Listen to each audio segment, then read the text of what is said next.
Did you know that tips, overtime, and bonuses might soon be completely tax-free? Or that a new account called Make America Grow Again account could let you build tax-free wealth for your kids starting next year? America's tax system is being rewritten and it's signed in law already. It's officially signed now. And this time, it's bold, controversial, and packed with policy changes that could put real money in your pocket if you know where to look.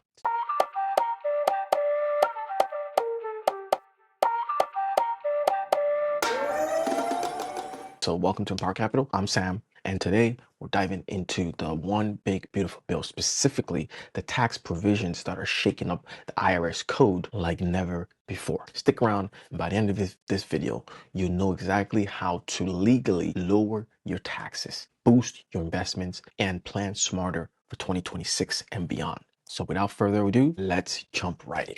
And remember to hit the like button, share, subscribe, comment if you have any questions. So tax-free tips, overtime, and bonus pay. Let's talk about that. That's the first thing. The one that's blowing people's minds starting in 2026 is tips, overtime pay, and performance-based bonuses for qualified workers will be exempt from federal income tax. Let me repeat that. If you are a waiter, bartender, rideshare driver, such as Uber, Lyft driver, and so on, barber, or even a store associate, your tips and extra hours won't be taxed by the IRS. Accountants like me don't qualify. Financial advisors, professionals, and those type of professionals don't qualify for this, unfortunately. But anyways, that's huge. Real life example, for example. So let's say a girl named Karen who lives in Miami earns $30,000 in wages and $15,000 in tips annually. Right now, she pays income tax on the full $45,000, but in 2026, she'll only pay tax on the $30,000 wages. Result: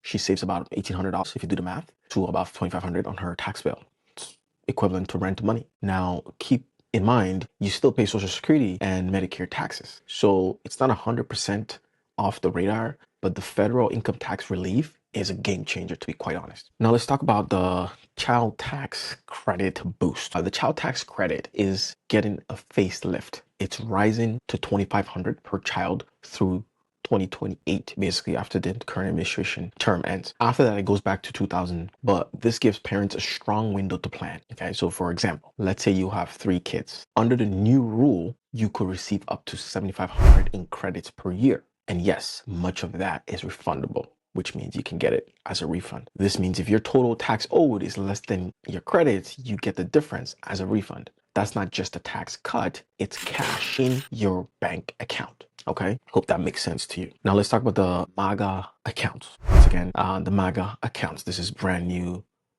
thing that was added. Say hello to the MAGA accounts. It's called Making America Grow Again. It's a tax-free investment account for your kids, kind of like a Roth IRA or a 529 plan, but with more flexibility. You can contribute $1,000 per child per year. It grows tax-free, and you can use it for things like education.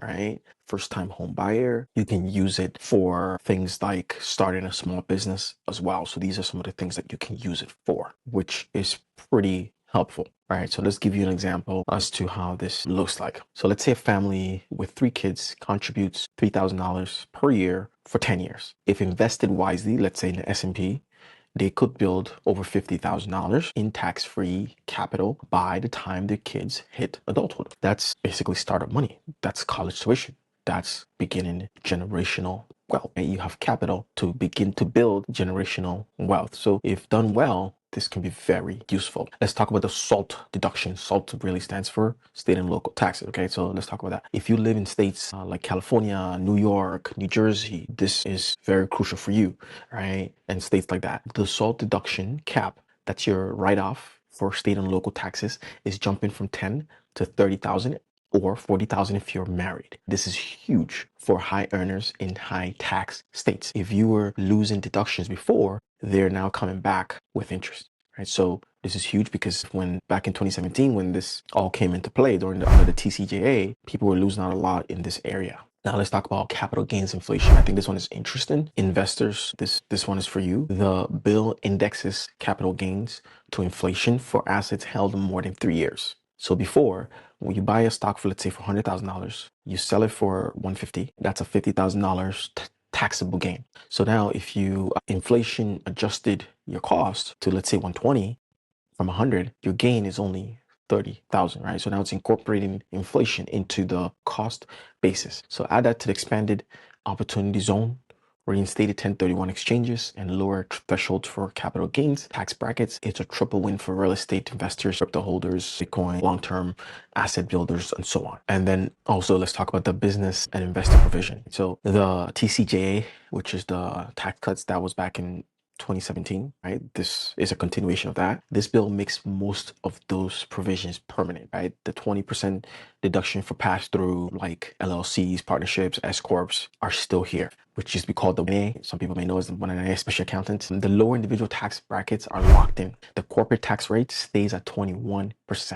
Before, I think 9% was the top corporate tax rate. Now it remains at 21, so this locks all that in, plus a new 5% tax on foreign remittances, and even a 3% tax on university endowments over $5 billion. So definitely schools like Harvard, some of these Ivy League schools are definitely affected by that, which is unfortunate. This bill sends a clear message. If you're earning, investing, and building, you get rewarded through this, right? So in closing, for me to conclude, the one big beautiful bill is bold, right? It's controversial, and whether you love it or hate it, it's full of real tax changes that could directly affect your bottom line. You've got time to plan, you've got strategies to consider, and you've got the channel to keep you informed and power capital. So if you learned something today, smash the like button, hit subscribe, and share with someone who's filing taxes in 2026. I'm sure this applies to most people, all right, here in the US or beyond.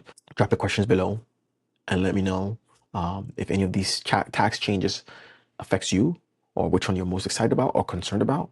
And so let's keep building, let's keep growing. And I know you can, you will, you must. All right. We're doing this for you, free, because we love you and God loves you. Stay blessed.